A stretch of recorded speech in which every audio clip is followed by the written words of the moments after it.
Hello, അസ്സലാമലൈക്കും. അങ്ങനെ ഇന്നത്തെ ബ്രേക്ക്ഫാസ്റ്റ് ഇടിയപ്പമാണ് കേട്ടോ. ഇതൊരാൾ വല്ലാത്തൊരു പൂതി പറഞ്ഞിട്ട് ഒരാൾക്ക് കണ്ട് നുണേറ്റ് പൂതി പറഞ്ഞതാണേ. അങ്ങനെ ഈ ഇടിയപ്പം ഉണ്ടാക്കുന്ന സാധനം ഇവിടെ ഇല്ലാത്തത് കൊണ്ട് ഇത് കുറേ കാലം ഈ സംഭവം ഇവിടെ ഉണ്ടാക്കിയിട്ട് അങ്ങനെ വേഗം അപ്പുറത്തുള്ളവരെ വീട്ടിൽ പോയി ഈ സാധനം വാങ്ങിക്കൊടുന്ന് ആ പൂതി അങ്ങോട്ട് മാറ്റാൻ വിചാരിച്ച്. പിന്നെ ഇത് ലാസ്റ്റ് ബ്രേക്ക്ഫാസ്റ്റാണ് കേട്ടോ. ഇനി ഒരു മാസത്തേക്ക് ബ്രേക്ക്ഫാസ്റ്റ് ലഞ്ചൊന്നുമില്ല.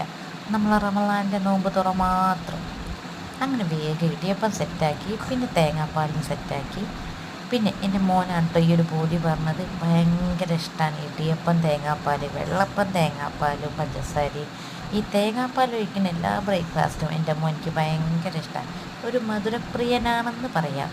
പിന്നെ എൻ്റെ മോൾക്കാണെങ്കിലോ തീരെ ഇഷ്ടമില്ല. കാരണം അവൾക്ക് കറി കൂട്ടിയിട്ട് വേണം രാവിലത്തെ ബ്രേക്ക്ഫാസ്റ്റ്. എന്തായാലും ഇന്ന് അവൻ്റെ ഇഷ്ടത്തിന് തന്നെ കൊടുക്കാം.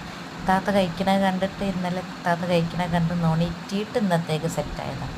അങ്ങനെ വേഗം ഇടിയപ്പമൊക്കെ സെറ്റാക്കി വേഗം ഒരു 3 ഇടിയപ്പം വെച്ച് തേങ്ങാപ്പാലും പഞ്ചസാരയും കട്ടൻ ചായയൊക്കെ വെച്ച് വേഗം കഴിക്കാൻ കൊടുത്തു. ഭയങ്കര ഇഷ്ടമായി, ആസ്വദിച്ച് കഴിച്ചിട്ടോ.